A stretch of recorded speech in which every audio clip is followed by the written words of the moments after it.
Hello and welcome. Today I'm going to be doing a quick game of the Deep Forest. Now, I'm not going to be running a whole game of it. I'm only going to be covering, say, the first about a quarter. So, before I got the recording, I went through some of the very early setup. I prepared my deck of cards, or in this case, 1/4 of the deck of cards, as I'm only going to be playing the spring section, so I only need the hearts. They're well shuffled, or I hope they're well shuffled, and then they're placed down here.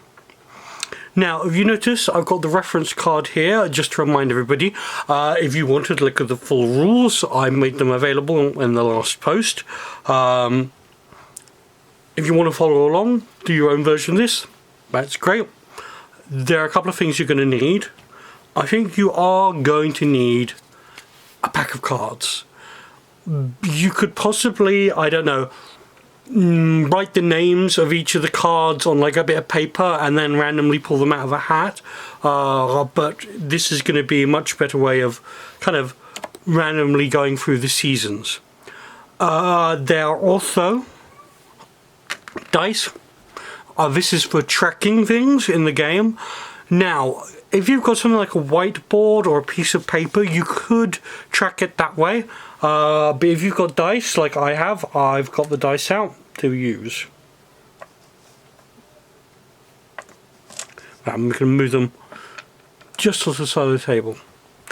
I've got this whiteboard that I'm just using to write down information. You don't need to use a whiteboard. It's just a nice little thing to have. Let me just move the rest of my dice out of the way. So, I have prepared the deck. Sorry about the lighter. I've been trying to use it with a powered connection instead of the battery, but it's a little unstable when it's running off the mains instead of the battery. I prepared the deck. I haven't done this step yet because I was doing some additional prep before I go through it. Introducing the monsters. Each player introduces a monster and sketches its layer. I haven't done the sketching of the layers yet, but I have written down 4 monsters. Now, I'm playing this by myself. This is normally a cooperative game where you get to debate all this kind of stuff, which is nice. But seeing I'm not playing with anyone else, I've decided to run it almost if it was a 4-player game in terms of the number of monsters and remnants and stuff like that. But I will be carrying out all the actions myself. So, I've got the Orc race, classic fantasy race, Goblin, Fae. The Fae would be kind of like fairies and the like, and Minotaur, because why not? Big bull-headed monster, sounds great. Those are the monsters, and in a minute I will sketch out their layers on the map. Then we've got adoptions and taboos. Each player declares a remnant left behind by the humans. Collectively decide which one was adopted by the monsters. The rest are listed as taboos. Draw them all on the map. So, I have been looking at this like these monsters were probably more kind of, say, hunter-gatherer style monsters, maybe living off a landscape, and therefore when the humans came in and took over, which is the premise of the game, we are monster society recovering from a human invasion, they brought in modern, in air quotes, technology. And so in this case I said the remnants from the humans are farming, slash and burn, which is a technique of forest clear, pit mining, where you like dig up this landscape to get the minerals underneath it, and ironworking. So the humans were working at least at sort of the Iron Age level of technology. Now, I picked farming as the one the monsters want to keep, mainly because I'm going to say I kind of pick them as being sort of more kind of animalistic and therefore probably more living in the forest type things, so things like slash and burn or the pit mining, they might not like that so much because it's messing with where they normally live. And I've decided that the Fae, the fairies, they're traditionally known to be sort of weak to iron, and so I've decided that they would hate the idea of ironworking. And so the slash and burn, pit mining and ironworking, they're all out. But the monsters have decided that a certain amount of farming may be useful, and they may want to adopt that for their society. Okay, so I've made the decisions, so now the next step is to go onto the map. I'll be right back with the map. So, here I am. I've returned with the very basics of my map. I put the row of little triangles down the bottom. This indicates a little mountain range in this little corner. And what I've done is I've done a little river coming from the mountain range, trailing down across the land and opening up into the sea. This is fairly simple kind of geography in here. Rivers will start at the high points and move to the low point until they join the sea. I'm giving myself plenty of space between the mountains and the sea, and actually there's a very interesting bit on the climate, and depending on how the prevailing winds are set up, you'll have a different kind of climate going on in here.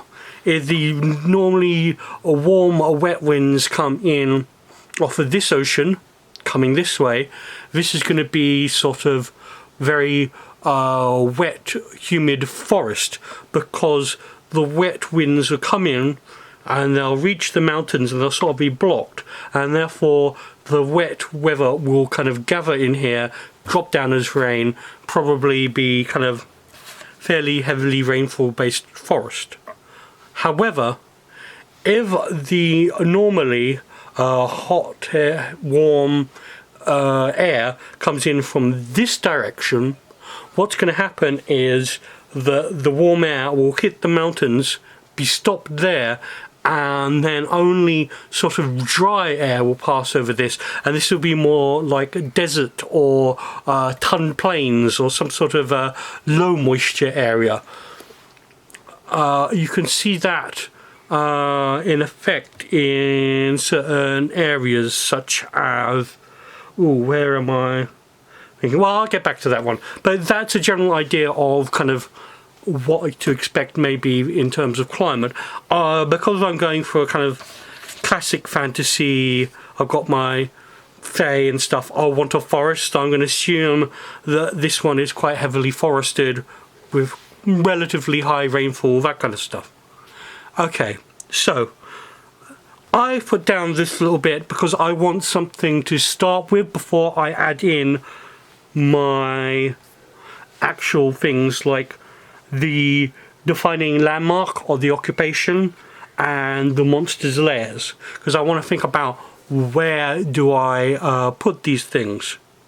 Now, the landmark of the occupation, I'm going to say the occupation came in by sea. There's a big kind of colonial push by the humans. They're into the land they don't usually go to. Let's say it's inaccessible by most routes, so they've gone by sea. This is actually a classic kind of thing if we look through history. A lot of the major trade routes, the major kind of big carriages, ways across land were, sorry, across areas were not by land but by sea. And so I'm going to say over here is where they came in, and the landmark, I'm going to say, I'm going to put that in as, I'm going to put it in as like wrecks. The wrecks of the human ships. And I'm going to put that there. That was where the humans' little port town was. And at the end of the war, we came in there, the monsters, and they burnt their ships, you know, or scuttled them, and you can see the little masts poking out of the water, or the kind of ribs of the hull on the beach. So there, that's going to be the defining landmark of the occupation. Some of the last bits of the human fortifications and their ships that brought them here, or at least some of them. Okay, so that's defining landmark, and I'm going to say to mark the border of the occupation. Well, I'm going to say that, well, we consider this. Let's say that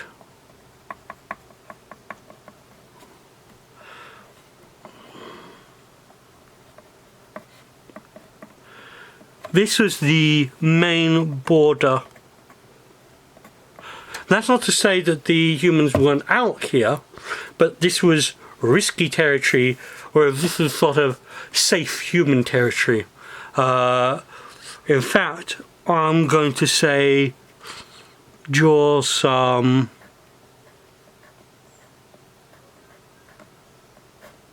towers. I'm going to say that along this route there was towers. Oh god, that's a very bad tower. These towers, I'm going to actually put this one in as broken, I think.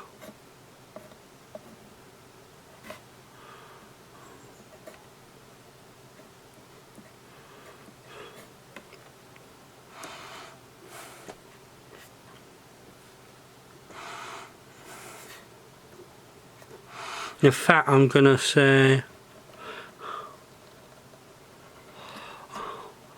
this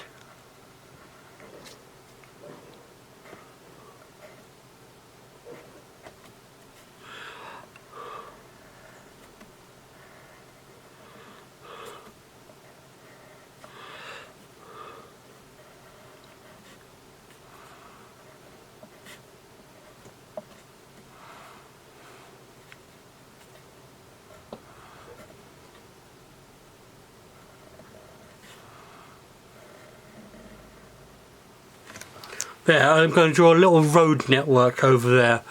In fact, this can join out like so. Yes, as a little road network, these are forts along the boundary. I can almost consider this like the Hadrian's Wall of the human conquest. It's not to say that they didn't go out beyond this, but this is considered definitely part of their territory. That was the core of their territory. I'm going to say, in fact, I'm going to throw out that there is a fort over here by the mountains. I'm going to put that fort in for a reason that shall become... that looks more like the bottom of a robot's jaw, but let's consider that a fort for now. And so, yes, this is going to be that part of the occupation. I'm going to say, okay, at that point the road splits.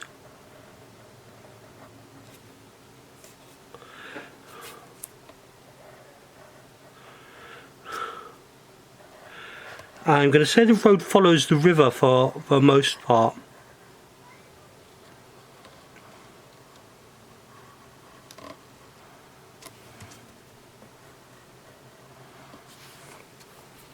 I should probably have done the river, the road in a slightly different colour for the river. In fact, that's what I'm actually going to quickly do. I'm going to put it in a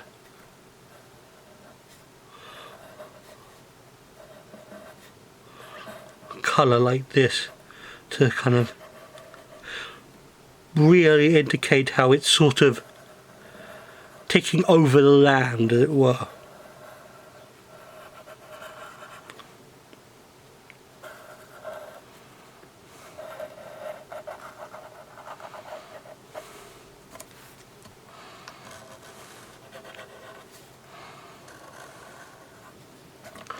Paving into the land.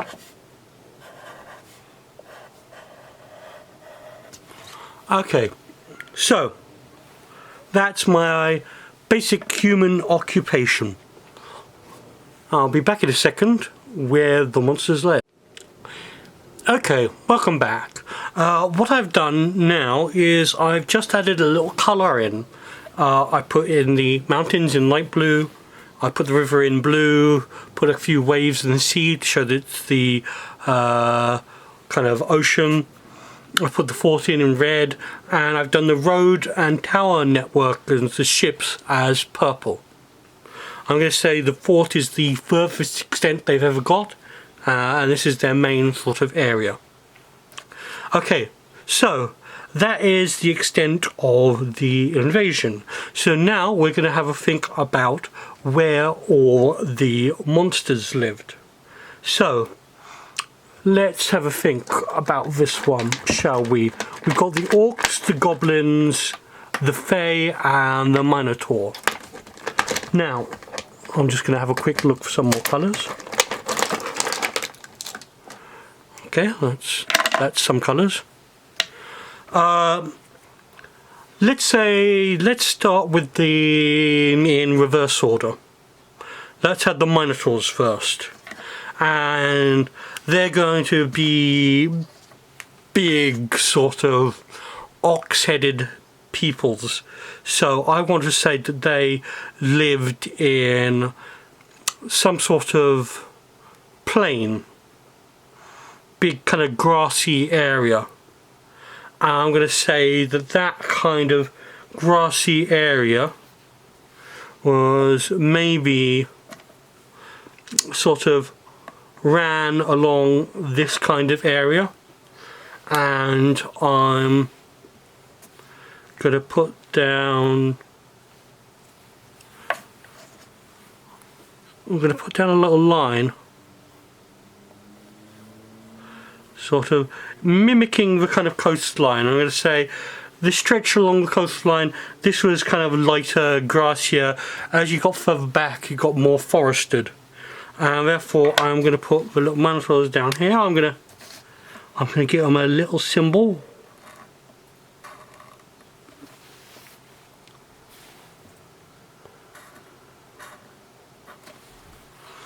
And let's say they're grassland people. Let's say they're a bit like their herders.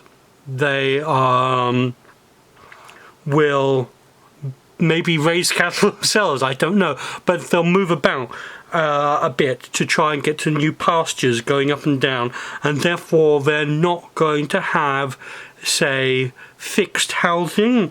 Let's say they have something like a yurt.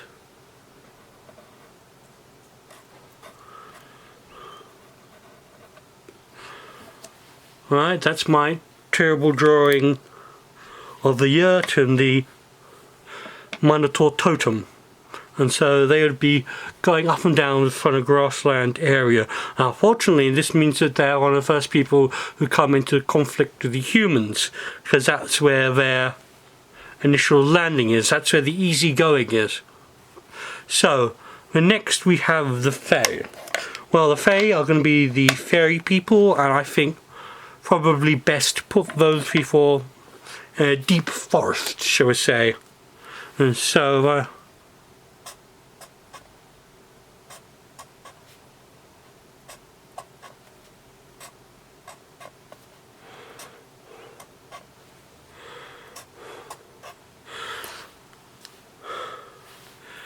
and let's just put a little figure in the forest. So if you don't even know you're looking for a figure there, you might confuse it with the trees. I'll say that this is going to be forested kind of close up to the mountain range, to the dotted area over here, and this we just put in a couple more trees.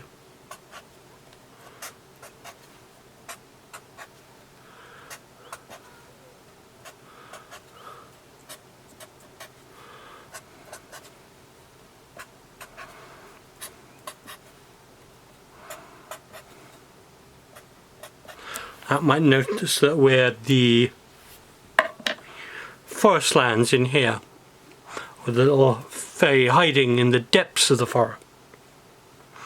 So now we're going to have the goblins. I think the goblins are going to live in the caves deep within the mountain. And so I'm just going to put in a dark kind of cave looking area in there. And the orcs, I'm going to say the orcs are like the goblins a bit. They're like the big cousins of them, and I thought I'm going to say that they're going to inhabit this sort of semi-mountainous, hilly kind of area between the mountains and the forests, but they're really going to be quite well spread out. So the orcs, I'm gonna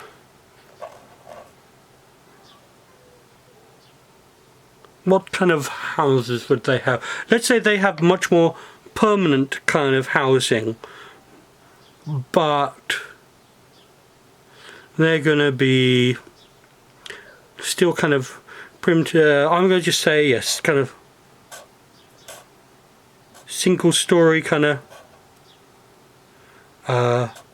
maybe almost Adobe style kind of. I'm doing it in green for orcs.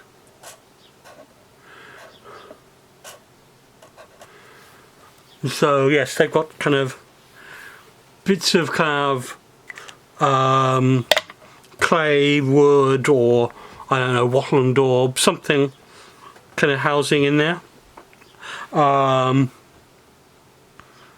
Yeah, that sounds reasonable. And so that is the 4 kind of areas of the thing. Actually, I'm gonna, I gave the Minotaurs a little totem, which is I'm gonna actually give the Orcs one as well.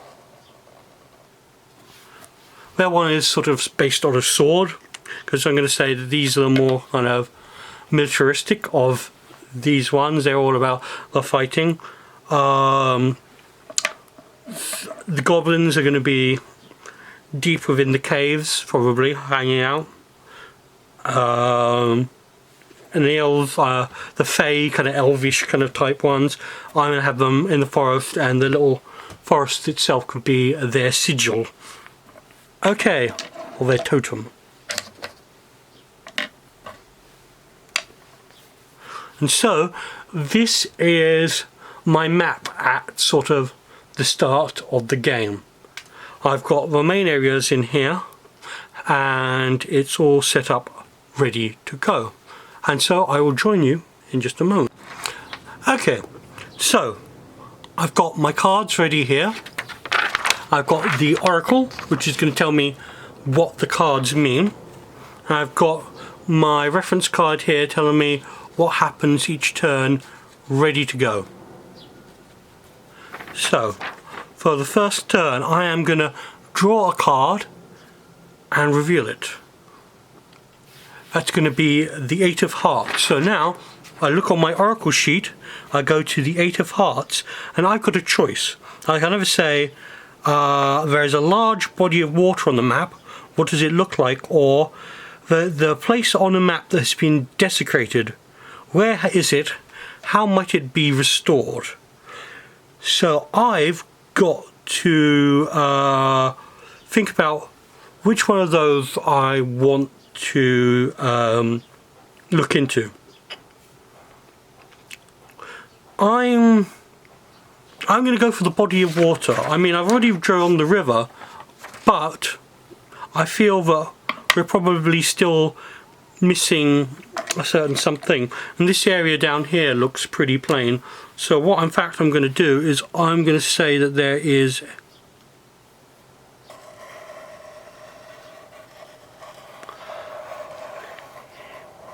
a large lake in the forest that's going to go down into the river and out to the sea. Okay, now I can either discover something old, agree on something about the nature of the map.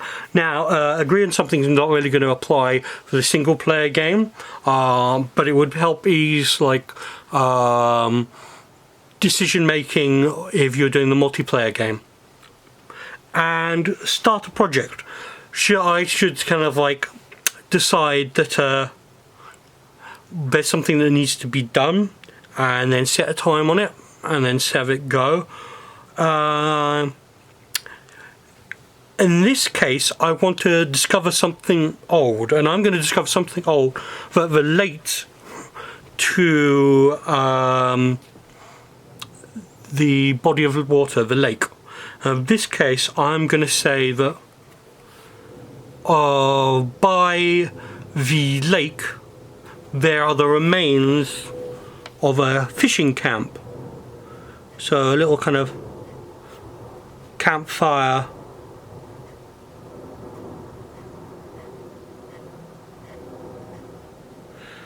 and a bad drawing of a fishing net. So at one point in time this lake was used for fishing.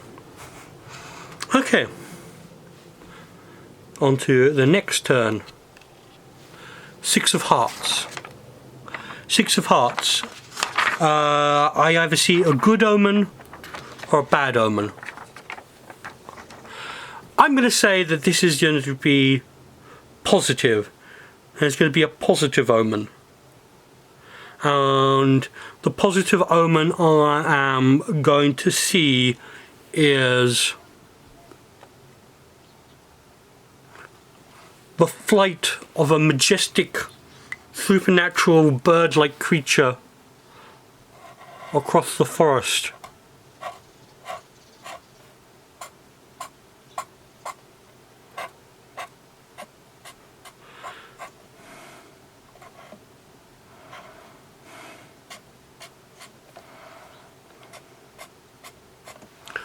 Some sort of phoenix or something, showing the death and rebirth of our wonderful landscape. There'll be sign of new life springing back after this occupation. Oh, I've now got to start a project or discover something. Okay, I'm going to say that we start a project to build a small boat for fishing on the lake. Now, this is where the dice come in. I've got to decide how long this is going to take. I'm going to say that this is going to be a fairly long project. I'm going to say that this is going to be 4 weeks. Because I want it to like be a little, maybe a jetty or something, a little boat, some nets and all that kind of stuff. So I'm going to say it's going to take a little while.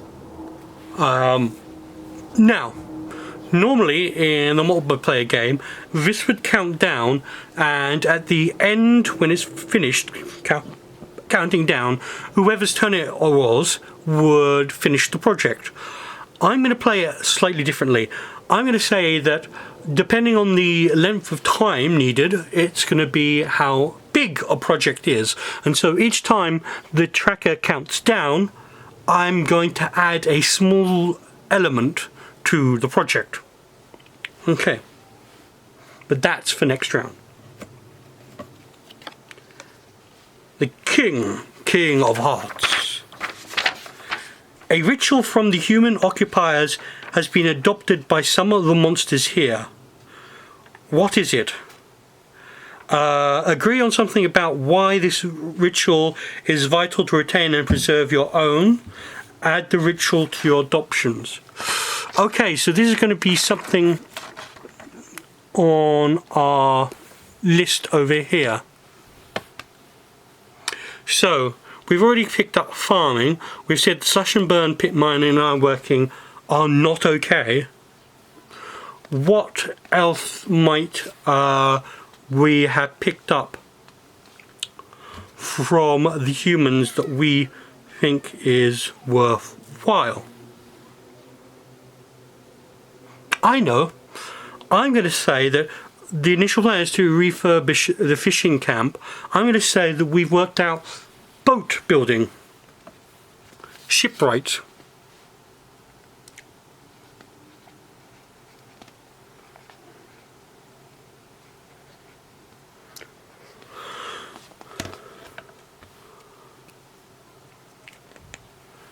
I'm going to say that, yeah, previously it was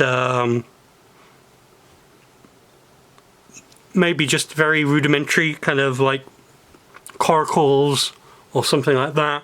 And now we're going for trying to build like a full-on little boat kind of thing as a possible precursor for doing something in the sea. Because like a little coracle would probably be fine on a lake like this one, but if you want to set out in the open sea, you'll probably want something a little more substantial. Oh, I'm also going to put a little thing next to that one to know that one is one of the ones we have adopted. So, we've now go from 4 down to 3 because the first week has passed. And I'm going to say yes, for the narrative of this, as we started to refurbish the camp, it was decided that we should try and build a boat here. And so I'm going to draw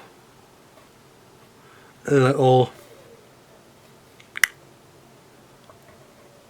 hull being built, and that's going to be the first week of project. I kind of showed the spine of the hull and the little ribs of it coming back up. So next week would be what I would do if I hadn't either discovered something or started a new project.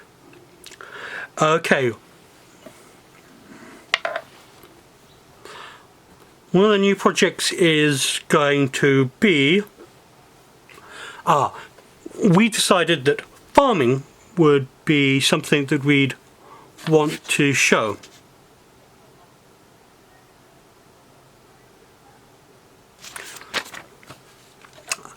And in fact, I'll be right back because I forgot to draw the taboos and remnants on the map. I'm going to pause the game and come back to you on this one. And welcome back. What I've done is I've gone and put the remnants back on the map. I have a little symbol for the blacksmith who's done the ironworking. I've got the ridge and furrow kind of ploughed lands with a little scythe and plough next to it. I've got the pits for the pit mining. I've got the burnt out stumps of the trees for the slash and burn. And so, the project I'm going to start the Minotaurs are going to try and come and take over the old farmlands and try and get some farming going, because they recognize the value of having that regularly occurring food source, and it's sort of in their territory. And so that's my go for this week. On to the next week. The Queen of Hearts. I can either do some of the monsters have travelled a great distance to join the community. What drew them here? Where did they leave? Or all of the monsters here have lived in this region for centuries. What originally drew them to this area? I'm going to say that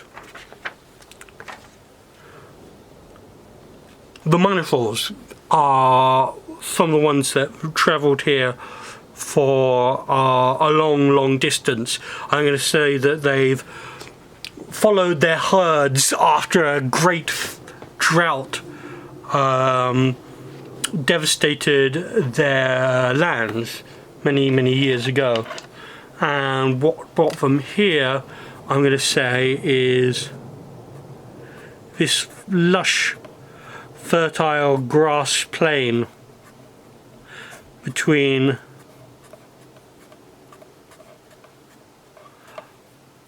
the forest and the sea. That's what brought them here. So that's that week. And now oh, I must have knocked this one. That'll gone down to 3 to 2, and I'm going to say we now have our first little boat in the, no, not a boat, let's say we've now got a little jetty out into the water. And this is only 1 week, so this is expired, and the Minotaurs have moved into this area. And do you know what they're going to do? They're going to put up one of their totems.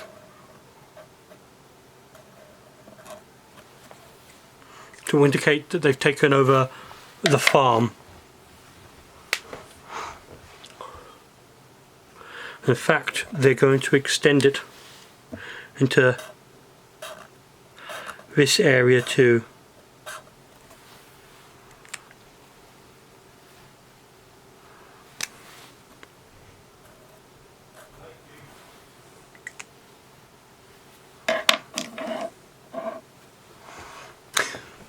Yeah, I kind of tried to make that totem a bit like a Minotaur head, but it looks more like those wacky waving arm inflatable tube men.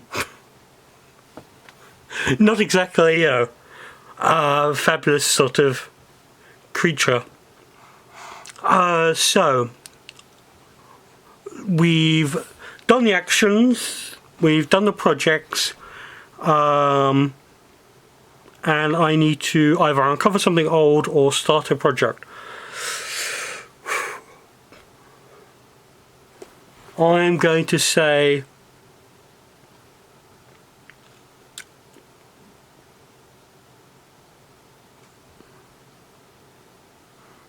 that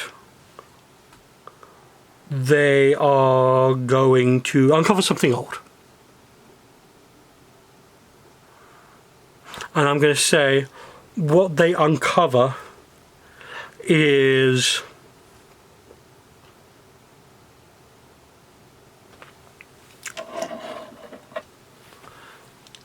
as they improve the farm, their Minotaurs discover an old broken Minotaur totem, or showing their old lands that once were there, that had been taken over by the human. A remnants of their previous occupation of the land. Okay, so next week, the Ten of Hearts. I can either go, how varied are the diets within the community? Which monster has the most unsettling or untenable diet? Or, what materials are needed for upkeep and maintain the layers within the community? Are any of those materials difficult or to get or hard to find? I am going to say it is the orcs who are having difficulty. I'm going to say that the goblins live on underground creatures, funguses, insects, blind cave fish.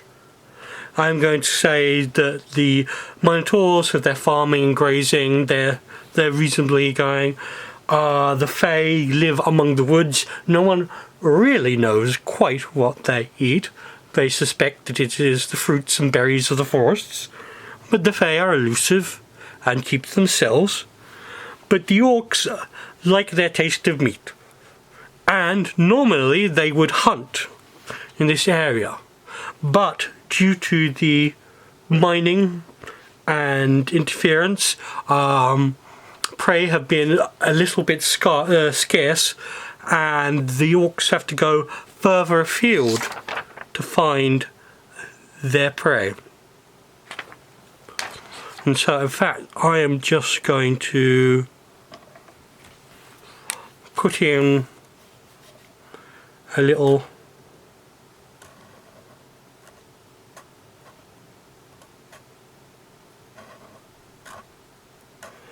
deer-like symbol. I'm gonna like pictogram, terrible job, but there, that's meant to be a deer with little antlers and everything. That's indicating the prey of the orcs, and that's where they would normally hunt it, between the boundary between the forest and the mountains, probably some sort of rolling hills. Okay, so we're down to 1 week here. I'm going to say that little boat gets finished off. What else is going to be here? Let's say they build a little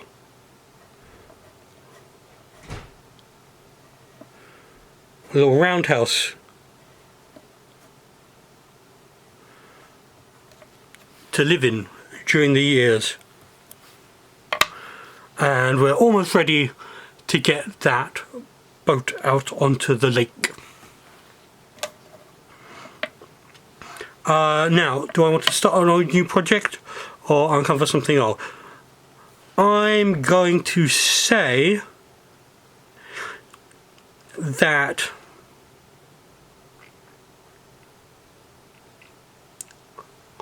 the goblins who live deep in the caves are going to try to set about creating a little forge. I'm going to say that's going to take 2 weeks to set up. And I'm going to set up a forge to create more bronze weapons for the orcs, so the orcs can get back to hunting. I'm going to say there's a little bit of a trade between the goblins and the orcs because they live so close together.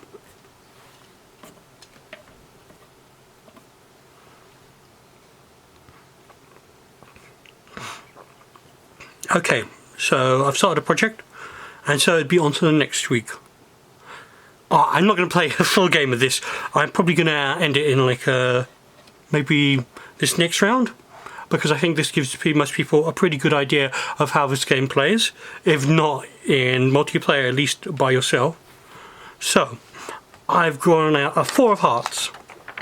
So Four of Hearts, I kind of do a powerful tool the human is found nearby the settlement. How is it destroyed? What does it cost you? Or powerful tool of the humans is found nearby the settlement. How is it co-opted? What pleasure does it offer? Ooh, that's going to be interesting. Powerful tool.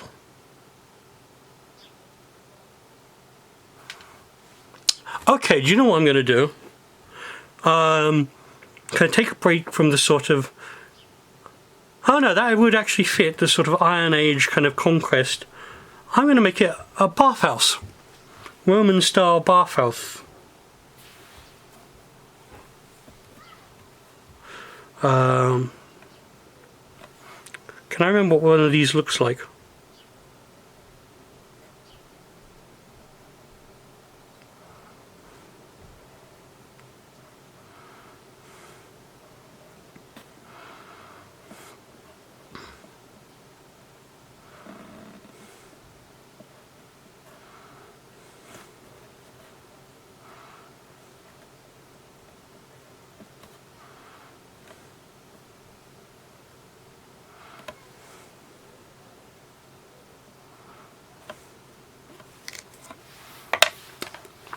So I'm going to say the water comes up here.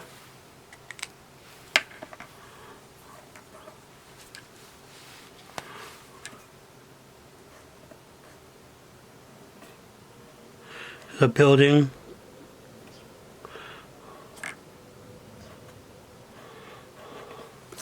With a little domed roofs. I'm going to say the earth slopes down or is being cut back here.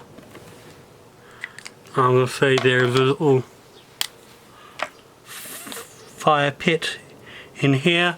That's going to heat the bath and the underfloor heating. Suddenly my invaders are half Roman, half half Norman. Norman Towers, Roman bath. But yes, I'm going to say that, I don't know if you count a bath as a tool, but I would say that a bathhouse would be a source of pleasure. Okay, so, lake is finally done. A boat gets launched into the lake.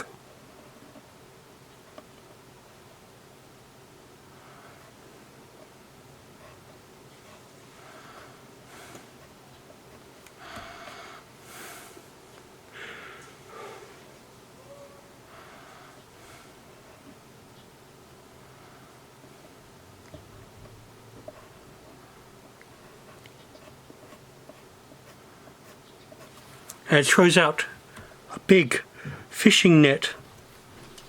But it's doing cast and I can't remember what that type of fishing is called, but it's doing that sort of fishing on the lake. And now our goblin forge slowly starts to take shape, and it's going to look like a chimney with a mouth and some sort of bellows to get the air flowing through it, and that's going over here. So now I am going to start a new project, and it's going to be a long project. It's going to be the reseeding of the forest. Okay, I am going to call it quits here, because otherwise this video is going to be like 8 hours long. But I'm hoping this gives you guys an idea of what this game is like, how you can use it to kind of stretch your imagination, think about things, and you end up with a little bit of artwork at the end of it. Hi, I will see you guys soon for the next gameplay video, and do give this a go if you've got the time and got the materials. Okay, thank you, bye.